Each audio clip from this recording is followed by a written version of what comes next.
move on, I just wanted to formally introduce Dawal. He is the head of ALE engineering team, and he is based here in Sunnyvale. So in terms of just a deeper dive on ALE, and as I said, please feel free to ask any questions that you may have as we move forward. So just to give you a sense, I know that analytics and monetization are the big words now, right? Everybody's very much interested, and there are some certain specific use cases that are useful from a business and operations perspective, right? Of course, this is still, I would say, call it the Wild West territory at this point, because a lot of people don't know what they don't know, but they're all, at a high level, are interested in finding out how they can make better use of the data or extract data from the Wi-Fi network and use it to improve their own operations. For example, I can give an example of an airport, right? All of us have traveled to Heathrow. We know what kind of a nightmare it could be. So they are looking at ways of, they have, of course, all airports have a Wi-Fi network nowadays. They're looking at ways to get the data, extract the data from these Wi-Fi networks and combine that with other analytics and other data stores or other sets of information, which could be from the airlines, it could be weather reports, it could be traffic. It could look at the density of people in a particular security line. They want to track how long will it take for a passenger from the time they get off, they get to the door, pass through security and through their gate, and what is their path, and how can they optimize that, right? And this is a real value to an airport operation, right? To minimize the time it takes for a passenger to traverse through security and get to the gate quickly, right? And also, if I have an app, if I'm compelled to, or if I find it compelling enough to install an app on my device to see which security line is less busy, right? So these are some practical ways of what we believe are some of the use cases that are developing at this point in time. For a retailer, it's all about demographics, about what is the percentage of people coming in, how many people what percentage got converted into a sale, and how does it compare if they have some kind of a campaign, right? They can compare before and after kind of a test, right? So there are some certain useful business cases. For us, ALE has been a platform to not just be not just a location engine. We don't see it just as a location engine, though that's a very important part of it. What it is also, as I mentioned earlier, it is also a platform that gives you a lot more richer data from the Wi-Fi network. It's not just for analytics. It's not just for any of these engagement solutions, if you will, but also it could be used in IT operations to know, how many people are using a particular application in a particular location. It can also be a context that will drive a network policy, right? Location as a network policy can become very interesting from an IT perspective, right? So depending on where you are, you can restrict or allow certain applications or do very interesting things with it. So from our perspective, this is not just a location engine. It's also going to be a very, very critical and an important part of our evolving software-defined network or mobility-defined network architectures moving forward. And we are already using it in those. That's what our thought is, right? To use ALE in those in that context as opposed to just a location. I know location. Everybody is more interested in location today. So I'll talk a little bit more about what is it that ALE does and how we are actually doing the calculation. And again, as I said, just feel free to ask any questions as we move forward. So fundamentally, if I were to describe what ALE is, as I said, it's a platform to extract the business intelligence from the Wi-Fi network. When I talk about intelligence and context, I'm talking about user information, device, what applications, all the data plane traffic. And it also has a location engine. So getting the data from the network, whether it's from the controllers or from our instant access points, plus a location engine. The other critical component of ALE is its support for northbound APIs. And here we have support for both publish, subscribe-based API using Google Protobuf and 0MQ for transport, highly efficient, highly reliable APIs, and also a polling API based on REST, right? And this is where we differentiate, because using 0MQ, for example, you can get data from in real time in a very reliable fashion and use it in real-time applications. With the REST API, you can poll information, such as the floor plan information, for example, that is more or less static, right? So we have a very rich set of APIs. That we have about 20, 30 partners already using it today to get to use it in their own applications. And the fourth capability of ALE is to support the transport of this information, the contextual information, to an application such as Meridian. So it provides a secure tunnel to a cloud-based application. So those are the 4 pillars, if you will, of what ALE is. So location, to get you some more technical details on what we are doing. As I mentioned, today we are using probes for location calculation. Right? And there are advantages to it, and there are some downsides to it. Right? And as we move forward, again, as I said, we are in the early stages of this solution. We are going to increase the number of inputs that we can take into the location engine, make it much more richer, including other sources of non-Wi-Fi data as well. Right? But probes will give us the reliability, right? Because it's sent out on all channels. And your question may be, why not data? And we are going to be using that as well very soon. But data is only sent, as we know, on a specific channel. With probes, we get in a more deterministic way of RSSI data and on all channels, right? And the calculation itself fundamentally is fairly straightforward. It's based on a path loss model. The path loss will tell you, as you go away from the access point, what is the signal loss, right? And there is a formula, the standard formula, which is basically the NK formula, what we call the NKN formula. So basically where K now is the path loss at 1 meter away from the access point. And basically, if we can use this data for, say, at least 3 access points, right? Data from 3 access points, to use this path loss calculation to triangulate the position of a device, right? And so the triangulation can be unique only, again, as I said, triangulation, so it needs data from at least 3 access points. If there are fewer than 3 access points, then the data that we get, the data that we calculate will be much less deterministic, if you will, right? So there will be some ambiguity if we don't have data from at least 3 APs.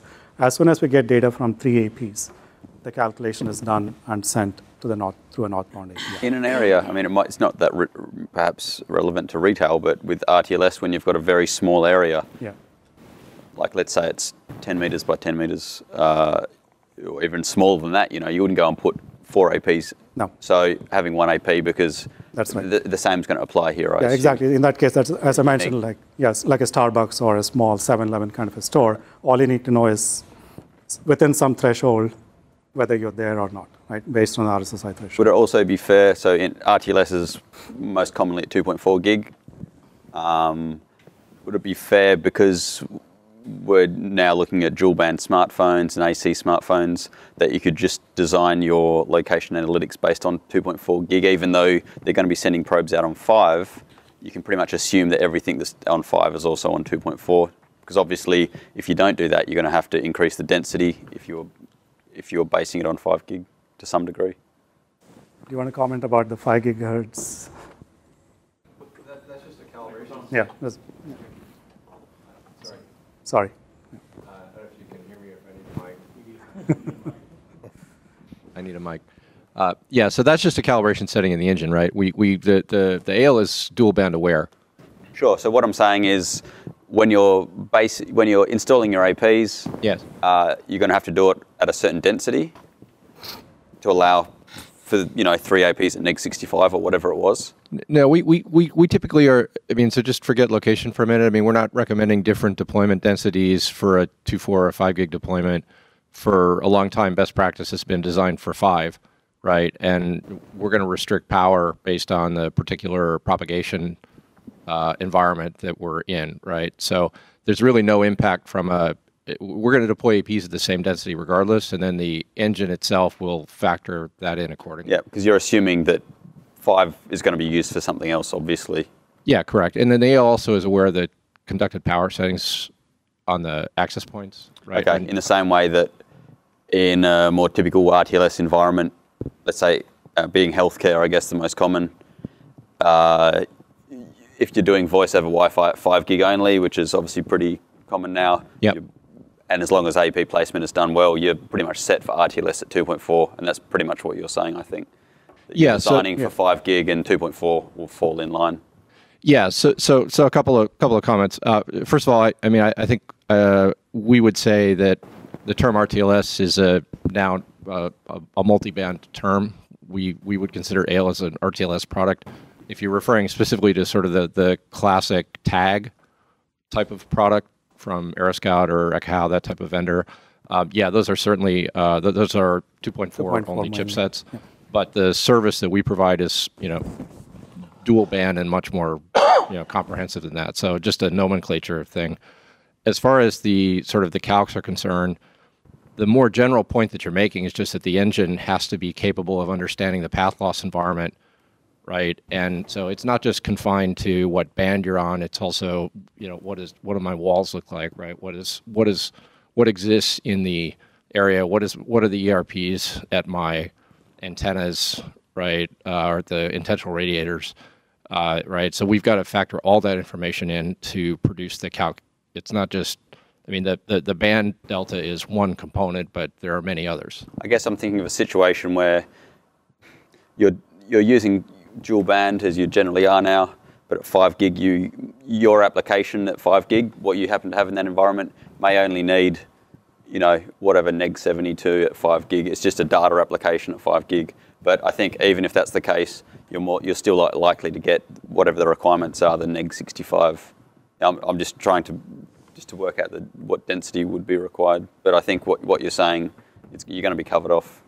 Yeah, and remember, we may not have, depending on the density of the deployment, we may have all the 5 gig radios up, but some of the 2.4 radios are in air monitor mode, yep. Right? So there's not necessarily an equivalence between the two. It's going to be environment specific, and what I do in a stadium, for example, might be completely different from what I do in this type of environment. Is there a VRD or design documentation that goes over density and placement for location? Yeah. Yes.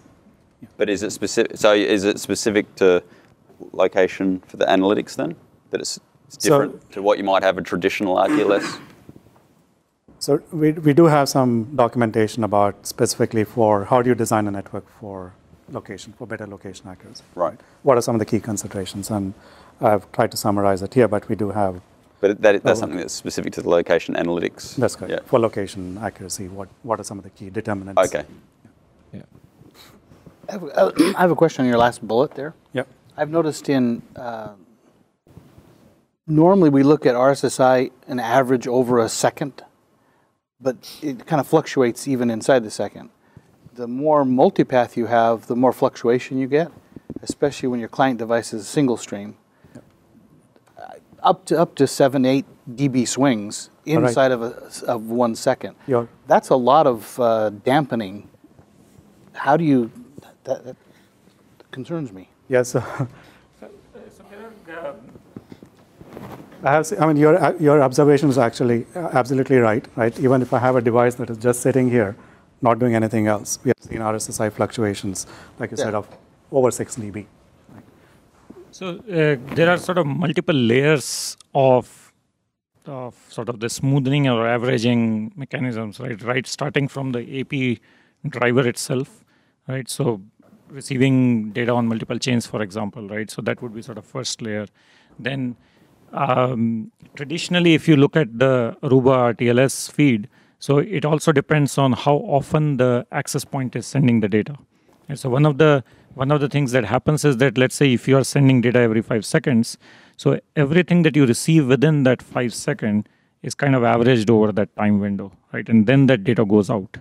Now, even beyond that also, you could still see fluctuations, even though, as like what Manju was saying, if my phone is sitting here, and if you keep measuring it, you're going to see some variations, right?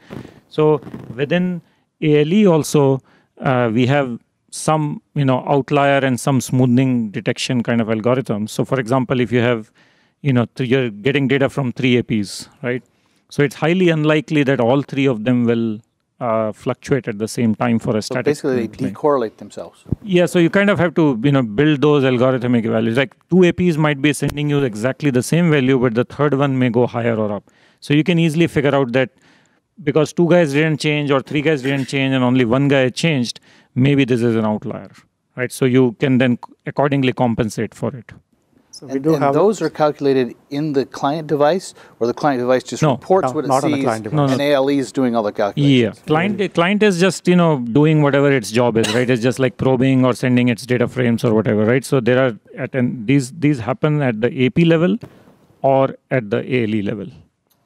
Are there any concerns with so Uni 2 and Uni 2E now, particularly Uni 2E becoming much more important with 802.11ac, and maybe in a lot of these environments you wouldn't be using wider channels, so you may not need it, but clients potentially not being able to send probes because of DFS, having to wait for beacons from the AP. Does that mean that perhaps you might not want to use Uni 2E or even Uni 2, depending on clients? So one thing that we are looking into is, as I said, probes is what it's using today. Right. But we are going to also be using data frames also. Right. From associated devices. So. But I mean, a client still wouldn't be able to send a data frame on one of those DFS channels until, well, I don't even remember the specifics. Maybe one of these guys does, but obviously, in case there's radar, it has to wait for the AP for heads up from the AP. Right.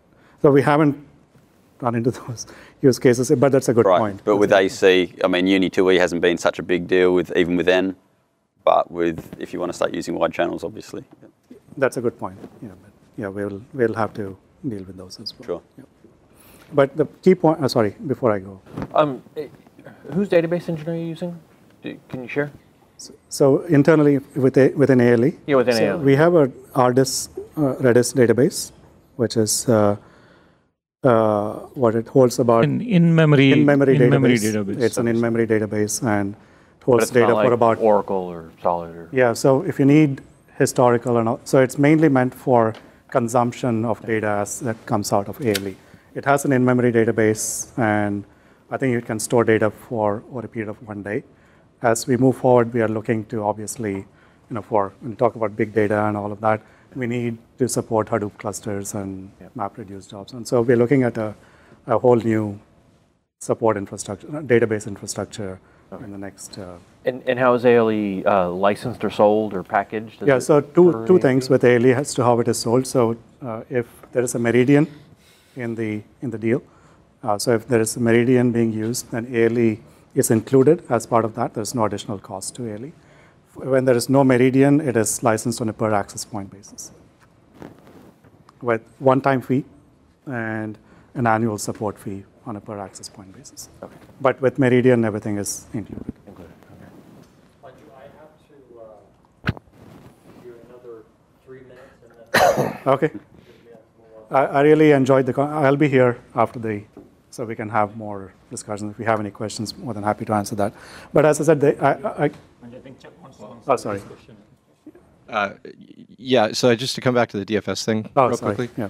So the other assumption is that we're actually serving clients in those bands. So they've already been through the AP discovery process, and we're exchanging frames with them. So by going beyond just the probes, we're going to we're going to avoid any issues. What about a retail setting where they are just customers that don't have your app, they're never associating, they're just probes, and that's all the interaction is?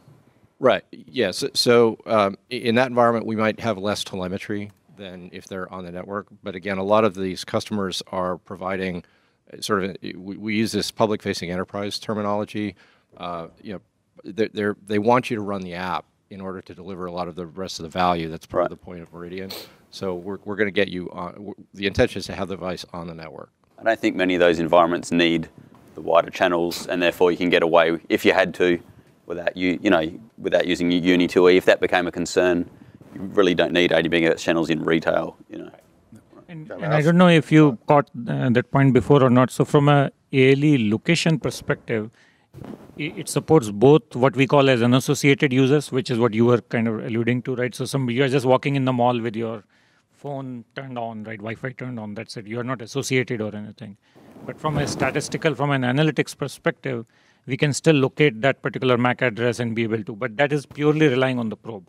Right. So how often you probe kind of depends on the phone type and etc. And then that's what will result in the the frequency of the location updates also. Sure. Can I ask And you there's a a different quick use case for question? the associated. How does ALE compare to Skyhook? To Skyhook. So Skyhook is that database of access points, right? Yes, but Yeah. I mean, just really simple question. Why is this better or different? Why should I go for your technology instead of Skyhook? So as I said, I mean, a couple of things, right? One is we are supporting an infrastructure that has been deployed in a venue, and which is a known infrastructure, known good infrastructure, if you will. And the second thing is with ALE, it's much more than a location engine. It is giving you a lot more richer data that can be consumed for various other applications as well. It's not just the location per se. Okay. But with ALE, you are working in conjunction with a well-known, well-designed network inside a venue. On a smaller scale. Yeah, I think On a smaller scale. I think the other thing about Realized. Skyhook is that you're like originally it was used by like Apple to figure out where you were kind of roughly Yeah. based on the scan and the AP information. So when we actually looked at that when we were doing the very first indoor location deployment we were doing, and it wasn't. It really just knows access point MAC addresses and they're lat long. That's it. Yeah. So it doesn't, when you're inside of like a building like this, it wouldn't be able to tell you anything except that you were in this neighborhood basically.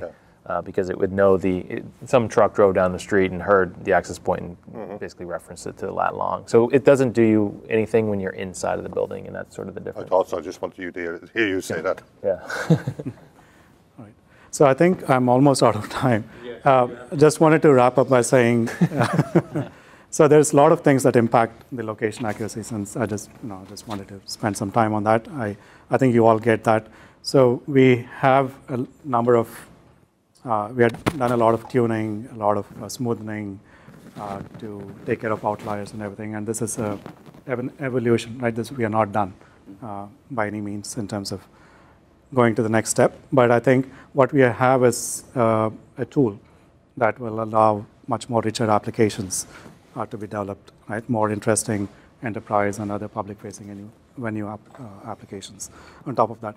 So I don't know if we'll have time later, but as you can imagine, ALE today is sort of a black box, right? So we're getting all this data, and I said we have APIs, right? But somebody to write an application, they need to know API programming and all of that stuff. So if we have time, I'll show you an application, an Android app that Peter Thornycroft from the CTO team developed. It is an internal beta right now. It basically points to the ALE server, gets the map, and shows you the location information, right? And we are planning to give this source code away to any developer, right, who wants to write on top of ALE. Right? For us, ALE is more of an enabler, I would say, right? This is not not for us to drive any significant revenue per se. It's more of a tool that allows much richer applications to be developed on top of a Wi-Fi network. And if we have time, we'll definitely show it to you towards the end of the session, right? Just to give an example.